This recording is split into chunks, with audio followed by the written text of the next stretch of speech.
Hai guys, selamat datang di channel Animanga Studio. Dan di video kali ini, gua akan membahas rangkuman web novel Mushoku Tensei Jobless Reincarnation volume 5 part yang kedua. Di video sebelumnya, kita disuguhkan dengan adegan pertempuran antara Rudeus versus pemimpin dari kelompok penculik, yang ternyata adalah ayahnya sendiri, Paul. Serta adegan perjalanan Paul dan Norn setelah diteleportasi. Kali ini, kita akan melihat lanjutan pertemuan antara Paul dan Rudeus, dan beberapa kejutan yang akan terungkap di video kali ini. Sebelum kita mulai, gua mau ngingetin untuk subscribe dan nyalain loncengnya, supaya kalian tidak ketinggalan video terbaru. Oke, tanpa banyak bacot, langsung saja kita menuju lanjutan ceritanya. Dalam setengah tahun pertama, Paul dan grup pencari wilayah Fedora telah berhasil mengumpulkan sejumlah besar orang yang telah diteleportasi ke benua Milis. Namun, ada beberapa orang juga berakhir dengan dijual sebagai budak. Maka dari itu, Paul dan rekannya bertekad untuk menyelamatkan orang yang berakhir menjadi budak. Paul mencoba mengandalkan keluarga Zenith. Oh ya, sebagai informasi, istri Paul, Zenith, berasal dari keluarga terpandang yang berasal dari kota Milision, benua Milis, yang memiliki posisi sebagai bangsawan yang kuat di kerajaan suci Milis. Dengan menggunakan posisi keluarga Zenith sebagai bangsawan, Paul berhasil membeli kembali kebebasan para korban yang berakhir menjadi budak. Selain itu, Paul membantu mereka yang kesusahan. Misal apabila mereka harus kembali dengan berjalan kaki. Paul dan rekannya akan memberikan biaya perjalanan untuk meringankan bebannya. Dan untuk orang tua dan anak-anak yang telah ditemukan oleh grup pencari wilayah Fedora, disediakan tempat untuk beristirahat. Pada kasus khusus, beberapa budak tidak kunjung dibebaskan oleh tuannya dengan alasan yang berbelit-belit.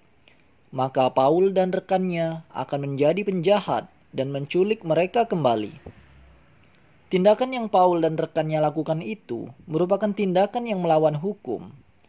Bangsawan kerajaan Milis yang menyadari tindakan Paul tersebut tentu tidak tinggal diam. Banyak dari mereka mengirim tentara pribadi untuk menyerang Paul, sehingga banyak anggota Paul yang mati. 1 tahun telah berlalu. Kabar tentang keluarga Paul pun belum juga terdengar. Sampai saat ini, Paul dan rekannya masih sibuk melakukan misi penyelamatan dengan mengirimkan tim menuju tempat untuk menjemput para korban yang terjebak. Dan juga, mereka masih melakukan pembebasan budak. Aksi yang terlalu berani yang dilakukan oleh Paul tentu saja semakin mengundang banyak kebencian dari pihak bangsawan. Banyak anggota Paul yang terbunuh maupun terluka parah. Tekanan demi tekanan Paul rasakan. Beberapa anggota menyalahkan aksi Paul yang terlalu berani. Belum lagi, orang-orang yang Paul kenal di desa Buena, banyak yang ditemukan telah menjadi mayat. Dan juga, mengenai persoalan Paul dan rekan-rekannya yang gagal menghentikan para pengungsi yang berusaha bunuh diri. Hampir setiap hari, Paul menerima kenyataan-kenyataan yang pahit. Hati Paul semakin buram. Dari sekian banyak pengorbanan yang telah dilakukan Paul, tetap saja tak satu pun informasi tentang Zenith ataupun Lilia sampai ke telinga Paul. Belum lagi kabar tentang keberadaan Rudeus. 1,5 tahun berlalu, Paul semakin putus asa. Paul terlihat begitu depresi. Akhir-akhir ini, Paul semakin sering minum-minum. Sebenarnya, Paul sangat berharap banyak dengan Rudeus putranya. Paul menganggap Rudeus adalah harapan satu-satunya, karena ia adalah putranya yang sangat jenius dan berbakat. Dimanapun ia berada, ia pasti sangat diandalkan. Namun, secuil kabar dari Rudeus pun belum pernah Paul dengar. Paul sempat berpikir, apakah mereka semua telah mati? Di saat Paul sedang mabuk-mabuk tersebut, anggota Paul melaporkan bahwa mereka sedang diserang di gudang oleh seorang bocah. Paul berpikir, apakah orang tersebut merupakan kiriman para bangsawan yang benci terhadap aksinya. Gudang yang diserang itu adalah markas rahasia grup pencari wilayah Fedoa yang memiliki tujuan khusus membebaskan para budak. Paul dan rekan-rekannya bergegas menuju markas itu. Singkat cerita, kita kembali ke adegan di mana Paul bertemu dengan Rudeus dengan cara yang tak terduga. Setelah pertarungan di gudang, kita akan diperlihatkan adegan di mana Rudeus telah berada di penginapan Paul. Ada satu meja kayu melingkar dengan 10 kursi. Rudeus duduk di salah satunya, dan Paul duduk tepat di depan Rudeus. Sedangkan rekan-rekan Paul duduk di kursi yang tersisa. Rudeus juga melihat beberapa orang sedang disembuhkan akibat terkena serangan Rudeus. Rudeus berkata kepada Paul bahwa sudah lama tidak berjumpa.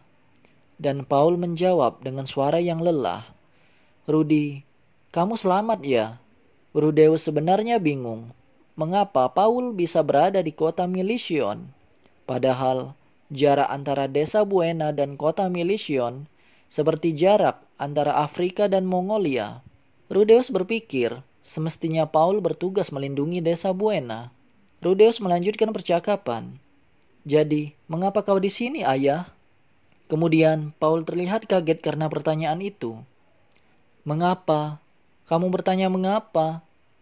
Kamu melihat pesan itu kan?" Rudeus lantas menjawab, "Pesan? Apa yang sebenarnya ayah katakan?" Rudeus bingung karena Rudeus tidak pernah menerima maupun melihat pesan apapun. Paul mengerutkan kening. Paul melanjutkan pertanyaannya. "Oi Rudeus, apa yang telah kau lakukan sampai sekarang?" Rudeus merasa bahwa apa yang ditanyakan kepadanya terkesan sangat kasar. Namun, Rudeus berupaya menjawab pertanyaan ayahnya, bahwa ia telah diteleportasi ke benua Milis dan melakukan perjalanan yang panjang. Rudeus tampak berbicara banyak dan memberikan kesan yang menyenangkan. Rudeus berupaya agar ayahnya tidak begitu khawatir tentang apa yang Rudeus alami selama ini. Sebelum Rudeus menyelesaikan cerita yang menyenangkan itu kepada Paul, Paul langsung menyela dengan nada kesal. "Cukup! Dari nada bicaramu, kelihatannya semua yang kamu alami cuma senang-senang saja. Mengapa kamu tidak mengumpulkan informasi tentang orang lain yang telah diteleportasi saat kamu berada di benua iblis?" Rudeus terdiam. Rudeus tidak punya cara untuk menjawab pertanyaan Paul. Rudeus tidak pernah berpikir bahwa ada kemungkinan orang yang terjebak selain Rudeus di benua iblis. Akhirnya, Rudeus hanya berkata dengan singkat bahwa ia lupa. Paul tampak kesal melihat tingkah Rudeus dan jawaban bahwa ia lupa untuk mencari informasi. Berbagai bentuk ejekan Paul lontarkan kepada Rudeus. Salah satunya mengejek Rudeus yang hanya bersenang-senang bersama Eris. Karena perempuan bernama Eris inilah, Rudeus lupa akan sesuatu hal yang penting. Rudeus pun hanya kembali terdiam. Salah satu anggota Paul yang mendengar percakapan mereka bilang ke Paul bahwa sebaiknya tinggalkan saja Rudeus di sini. Dia masih muda, jadi apa boleh buat. Kemudian teman wanita Paul mendekat dan meletakkan tangannya di bahu Paul. Rudeus yang melihat itu tertawa dan membalas ejekan-ejekan Paul dan bilang kalau masalah perempuan, "Kau tak berhak mengguruiku, ayah." Mata Paul berkaca-kaca dalam kemarahan dan bilang apa hubungannya masalah ini dengan wanita. Rudeus tak menghiraukan dan kembali mengejek tentang kegilaannya terhadap perempuan. Sebelum Rudeus melanjutkan ejekan-ejekannya, Paul menampar Rudeus hingga tersungkur ke lantai dan bicara, "Jangan ngelantur, Rudi." Paul mengira bahwa Rudeus kesini dengan melewati Saintport, dan tentunya pastilah melihat pesan yang Paul pasang di kuil petualang. Rudeus mencoba bangkit sambil berteriak, "Aku tidak tahu." Rudeus mengepalkan tangan dan berusaha memukul Paul. Perkelahian antara ayah dan anak kembali terjadi. Singkat cerita, Rudeus menggunakan sihir yang baru ia pelajari di hutan agung. Rudeus membuat tornado dengan tangan kanannya dan menghempaskan Paul. Paul kembali bangkit dan berjalan ke arah Rudeus, kemudian mengayunkan tangan kanannya. Pukulan ini sangat lemah, pikir Rudeus. Rudeus menangkap lengannya dan membanting Paul. Kemudian Rudeus menindihnya dan memukulnya berkali-kali. Tiba-tiba seorang anak kecil menabrak tubuh Rudeus dari samping dan melerai perkelahian mereka. Anak itu ternyata Norn, adik perempuan Rudeus. Norn berkata, "Jangan memukuli ayah." Rudeus tertegun melihat Norn. Norn menatap Rudeus dengan mata yang hampir ingin menangis. Tiba-tiba Rudeus melihat sekitar, dan semua pandangan penuh celaan tertuju kepadanya. Itu mengingatkan Rudeus di masa lalu ketika ia dibuli. Rudeus menyerah. Ia begitu hancur saat itu. Kemudian Paul berkata, "Rudi, bukan cuma kamu yang diteleport. Semua orang di desa Buena juga terjebak dalam bencana teleportasi. Sementara kau berpetualang dengan riang gembira, banyak orang telah mati. Kami telah meninggalkan pesan di Saintport dan Westport di Guild Petualang. Kenapa kau tidak melihat mereka?" Rudeus mematung. Tubuhnya kaku sesaat dan mulai menyadari semua ini. Semua orang sudah hilang.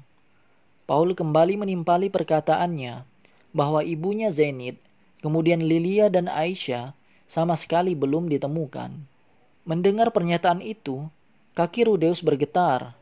Ia terhuyung-huyung seperti orang yang mabuk. Rudeus roboh dan bersandar di sebuah kursi. Rudeus paham ternyata orang-orang di sini adalah kelompok regu pencari. Dan anak yang hendak Rudeus selamatkan itu sebenarnya adalah budak yang diselamatkan oleh mereka. Paul kemudian berkata, "Rudi, kukira kamu telah mengerti situasi ini sejak lama dan sudah mengambil tindakan." Sembari mendengarkan kata-kata Paul, Rudeus menundukkan kepala tanpa daya. Rudeus akhirnya paham mengapa Paul sangat marah kepadanya. Rudeus ingin meminta maaf, tapi ia terlanjur malu untuk mengatakannya. Singkat cerita, Rudeus kembali ke penginapan. Ia ambruk di tempat tidur. Rudeus mengambil kertas surat yang belum sempat ia tulis, kemudian diremukkan dan dibuang. Rudeus begitu hancur. Baru saja ayahnya telah mengusirnya. Rudeus mulai merenungi apa yang ia lakukan selama 1,5 tahun ini. Rudeus mengerti bahwa ia telah gagal memahami sesuatu. Dan sebenarnya ia tidak tahu sama sekali jikalau bencana teleportasi bisa sebesar ini. Rudeus mencoba menenangkan diri. Besok, Rudeus akan mencoba berbicara kepada Paul sekali lagi. Rudeus akan mencoba menenangkan Paul, dan ia akan fokus mencari korban di tempat-tempat yang belum Paul cari. Meskipun Rudeus sudah mengerti situasinya, entah kenapa hati Rudeus masih terasa sakit. Rudeus merasa mual dan ia berlari ke kamar mandi. Eris akhirnya kembali ke penginapan di malam harinya. Setelah memahami apa yang terjadi kepada Rudeus, Eris mencoba menenangkan hati Rudeus yang sedang hancur. Sementara itu, Paul sedang minum di suatu bar. Sambil menunduk dan merenungi nasibnya, tak berapa lama, ia mendengar ada suara yang memanggilnya. Paul mengangkat wajahnya. Ia melihat Gis berada di depannya. Sudah 1 tahun terakhir ini, ia tidak bertemu teman lamanya ini. Paul kemudian bilang kepada Gis, "Dasar bajingan, kemana saja kau?" Gis menjawab, "Seperti biasa, kau selalu terlihat muram." Kemudian, Gis bilang kepada Paul bahwa ia harus menunjukkan wajahnya di Guild Petualang besok, dan ia akan bertemu dengan orang yang menarik. Namun, Paul sudah dapat menebak yang Gis maksud adalah Rudeus. Paul kemudian menceritakan pertemuan ia dengan Rudeus hari ini. Setelah Paul menceritakan semuanya, Gis bilang bahwa Paul terlalu berharap terlalu tinggi terhadap Rudeus. Gis memang memuji bakat yang dimiliki Rudeus, namun Gis mengingatkan kepada Paul bahwa Rudeus masihlah seorang anak kecil. Gis kemudian menambahkan bahwa bertahan hidup di benua iblis bukanlah perkara mudah. Di mana-mana kau akan melihat monster. Paul sedikit ragu dengan apa yang dibicarakan Gis. Paul bilang bahwa jikalau memang Rudeus kesulitan, lantas Mengapa Rudeus menceritakan petualangannya kepada Paul dengan begitu santai? Gis kemudian bilang bahwa itu karena Rudeus tidak ingin membuat ayahnya khawatir terhadapnya. Mendengar itu, Paul hanya terdiam. Gis menyayangkan sikap Paul. Semestinya, sebagai seorang ayah, hendaknya Paul memasang wajah yang bahagia ketika bertemu Rudeus setelah sekian lama berpisah. Paul tak ada pilihan selain setuju dengan apa yang dibicarakan Gis. Namun, Paul masih bertanya-tanya, mengapa ia tidak membaca pesan yang Paul tinggalkan di kota Saint-Port? Mengapa Rudeus tidak tahu sama sekali informasi tentang desa Buena? Gis agak sedikit ragu menjawab. Namun akhirnya Gis bilang bahwa Rudeus tidak sempat berkunjung ke kuil petualang di kota Saint-Port karena ia dipenjara di desa Ras Dedorudia. Kebetulan saat itu, Gis sedang berada di desa Ras Mirudeto, suatu ras yang memiliki telinga seperti kelinci. Di sana, Gis mendengar rumor tentang anak manusia sedang ditangkap di desa Dorudia. Gis bercerita bahwa tujuan ia ke hutan agung adalah membantu Paul dengan menyebarkan informasi kepada seluruh ras hewan. Apabila bertemu ras manusia, maka hendaknya mereka dikirim ke kota Milision. Setelah mendengar ada ras manusia di desa Dorudia, Gis meminta kepada temannya yang seorang prajurit desa Dorudia untuk juga dijebloskan di penjara yang sama dengan bocah tersebut. Singkat cerita, Gis mengetahui bahwa bocah yang berada di penjara tersebut adalah anaknya Paul, karena memiliki ciri-ciri yang persis seperti Paul. Itulah alasan mengapa Rudeus tidak mengetahui informasi yang ada di kuil petualang Saint-Port. Setelah pembicaraan itu, Gis bilang bahwa ia tidak ingin mencampuri urusan ayah dan anak, dan Gis menyerahkan semuanya kepada Paul jika berniat berdamai. Sebelum pergi, Gis bilang bahwa ia mendengar desas-desus dari berbagai orang, bahwa Elina Lais dan yang lain telah berangkat menuju benua iblis. Dan kemungkinan mereka bertujuan untuk membantu Paul mencari korban dari insiden ini. Gis kembali bilang bahwa meskipun sudah berpisah, sebenarnya mereka tidak membenci Paul seburuk itu. Gis masih sempat membalikkan badan dan menyampaikan kepada Paul agar ia pergi ke penginapan Cahaya Pajar, tempat Rudeus menginap, dan kemudian Gis pergi dari bar itu. Nah, itulah rangkuman cerita volume 5 part yang kedua. Video berikutnya, kita akan memasuki volume 5 part yang ketiga, yang bercerita tentang kehidupan di kota Milision, rencana keberangkatan Rudeus menuju benua tengah, dan beberapa kisah kejutan lainnya. Banyak cerita yang tidak dijelaskan di anime dan manganya loh. Maka dari itu, kalau males baca web novelnya, pantengin terus channel ini dengan subscribe dan hidupkan notifikasinya. Oke, sekian dari saya. Terima kasih guys.